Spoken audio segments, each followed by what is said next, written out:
morning. Hey, DJ. Good morning, sir.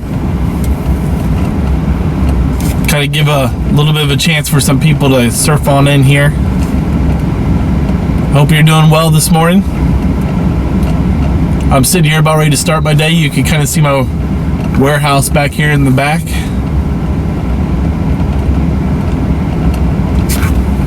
Figured why not start a day with a good old stream. It's September 11th. I have new internet for the month. Why not start with the words with Wicky?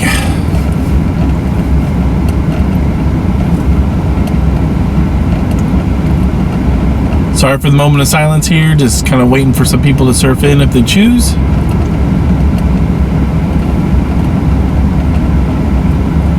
Uncut, unedited Wicky in the morning.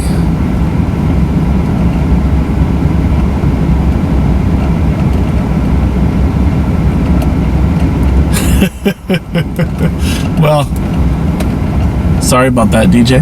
That kind of sucks. That kind of sucks. Sitting in my truck with the air conditioner running. Maybe you might want to turn it down. I don't know if it's coming through or not. I don't know. Who knows? It's early for some people, so. Well, I'm going to go ahead and get started so that way people can start filtering in.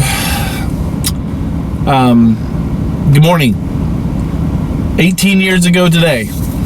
Let's start on Words with Wicky. Let's start on a positive note today before Wicky cries on air, because it could happen. 18 years ago today. That's what the topic is today on this Words with Wicky. 9/11 Remembrance. If you have not yet, think about subscribing down below and hit that notification bell so when Words with Wicky goes live again, you'll be notified. If you like the video, hit a like. If you don't like the video, don't let the subject matter, automatically make you hit that dislike button, okay? I know this could be a hot button topic for a few people, but if you like it, great. If you don't, so be it. So Wednesday, September 11th, 2019. 18, I was young at the time. 18, I was just a little over 20 years old. I had a booming stereo system in my car, and I was rocking it all the way to work. I had about a 30-minute drive to work. I never turned on the radio. Always listened to my CDs, and so I had no idea what was going on. No clue what was going on. If I remember right, I think I came to work around 10 o'clock, maybe 9:30 that day, somewhere between North and South Tower.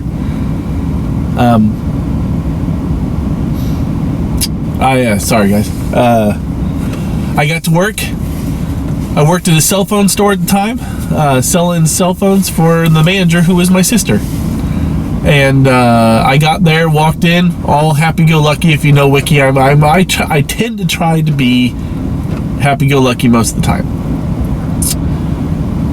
Then my sister came back into the back room when I came in and was kind of putting my stuff up and said, "Have you heard?" And I said, "What do you mean, have you heard?" And then I noticed that there were some other people back hovered around the radio, listening.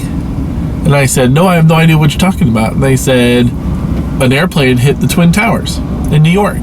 Well, I was a young kid. I say young kid. I was a little in the 20s, but it was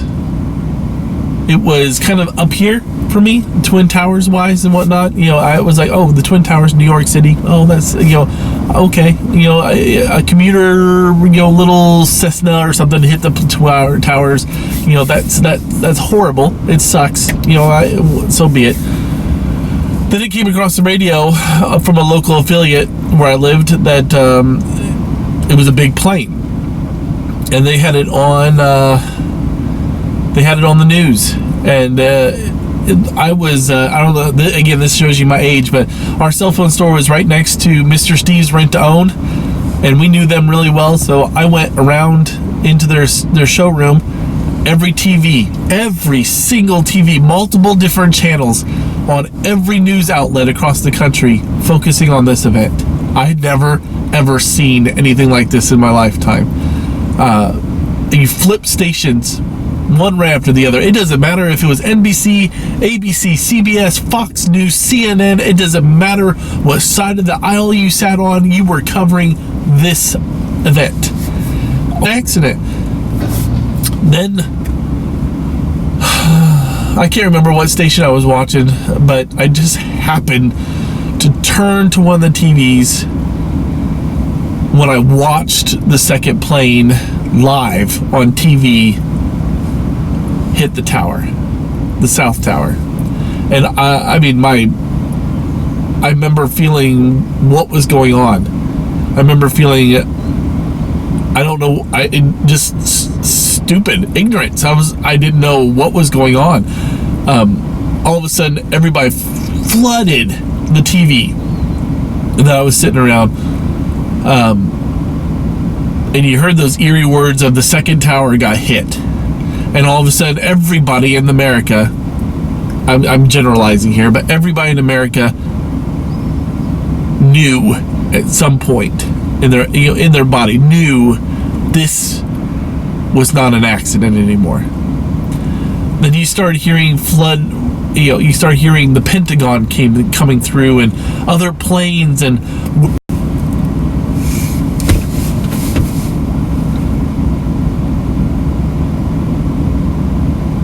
you guys are still here. I'm sorry. I don't know why I'm timing out, but for some reason I timed out. I don't know what's going on.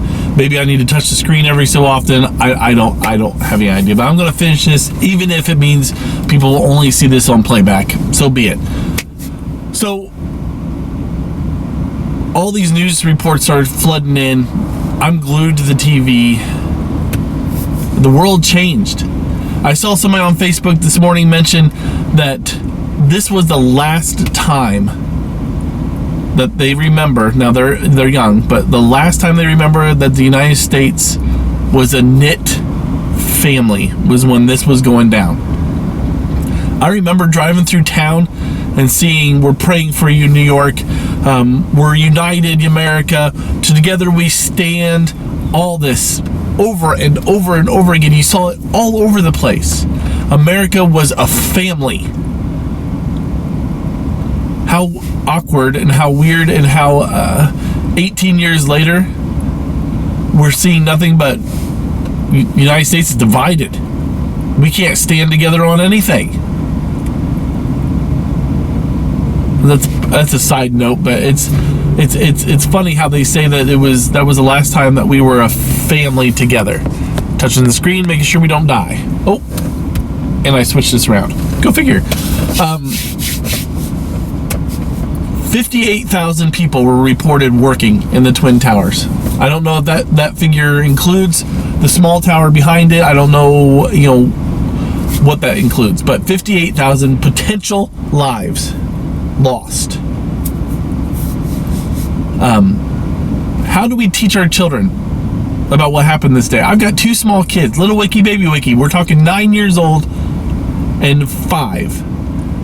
Not around, don't remember, have no idea what mommy and daddy are worried about, or not worried about, but all weepy-eyed this morning about.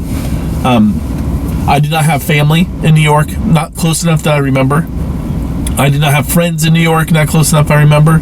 I did have friends that weren't that long out of the military that I was concerned that they were going to be back in the military because of this. I thought for sure that they were going to be drafted again to go fight an enemy that I had no idea who it was at the time. It was a lot of fear in it. I spent a good part of that day in a gas line because we feared as Americans that we were never going to be able to get gas again. Remember? Do you remember that 18 years ago? Gas price. How do we teach our children?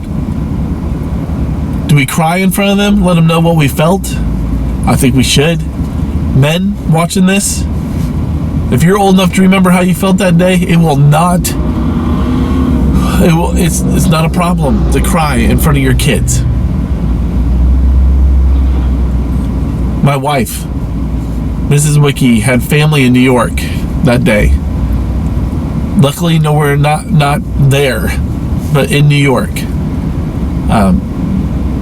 Here in the Midwest, it was hard. You knew somebody who knew somebody. You knew somebody who had somebody. but it wasn't a direct relation on most accounts. I had a customer at the store whose son worked in the Twin Towers. It's one of those phenomenal stories that he had a dentist appointment that morning and was arriving and only got to like the 15th floor when the first tower got hit. And he was able to get down and evacuated, no problem whatsoever. But that's as close as I got. Wicky was drawn to the TV. I never watched a day of news in my life until that day. I was drawn to the TV coverage 24/7 all day long, even with the repeating over and over and over again. I couldn't turn away. I needed to know if something new was happening. When President Bush came out and said freedom was attacked today and freedom will be defended today, I cried. I bawled. I still do. Somebody turned me on that day and said, you probably should turn on some talk radio. I turned on Glenn Beck. Oh,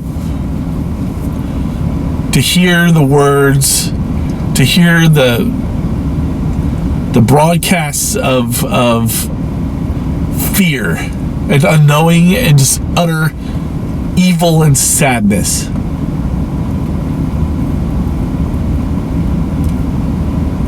It's a day to remember. For my lifetime, for my generation, it's a day to remember. It's the day, and I'm going to go on a limb, and there's going to be people who's going to say, Wicky, you're wrong. But I'm going to go on a limb and say, this day, 18 years ago, the world changed. And some will say for the good, some will say for the bad. Fear injected itself like the devil fell from heaven 18 years ago today in my life. Now I know I'm changed around me. My simple bubble became very large that day. We were hunting a man. Could you imagine? I wonder, and the question I'm posing to you, chaos all of a sudden, every so often, you hear some fanatic come out about something, and I almost think you can link every bit of those back to something about 9/11. It was a phenomenal day, and I mean that not in a good phenomenal sense, but it was just a large day in our history, and not in all of our history, but in my history anyway. So again, let's get back on topic. How do you remember 9/11? How do you teach our kids about 9/11? Is freedom still important today? And are you still willing to defend freedom like you did 18 years ago? I was ready. I got asked the question, and I realized I'm running close on the 10 minutes, and I apologize for that. But again, I got asked the question, would you serve if you were asked? That was the first time in my life I'd ever been asked something that happened because my country asked me to. That question entered a lot of our lives that day. Never has before. Never had before. It did that day. So remember 18 years ago. Wicky begs you to remember at least what happened. Read what happened. Watch the Glenn Beck opening. It has some very if you're not around people you don't want to cry in front of, I wouldn't watch it until you're alone. But it's very, very important that we remember how we were before on September 10th, 2011 or 2001, and how we were September 11th, 2001. I feel that we were completely different Americans from one day to the next. And somewhere between September 12th and September 11th, 2019, we've changed yet again. And we're not a family anymore. We're not Americans as a tight-knit group anymore.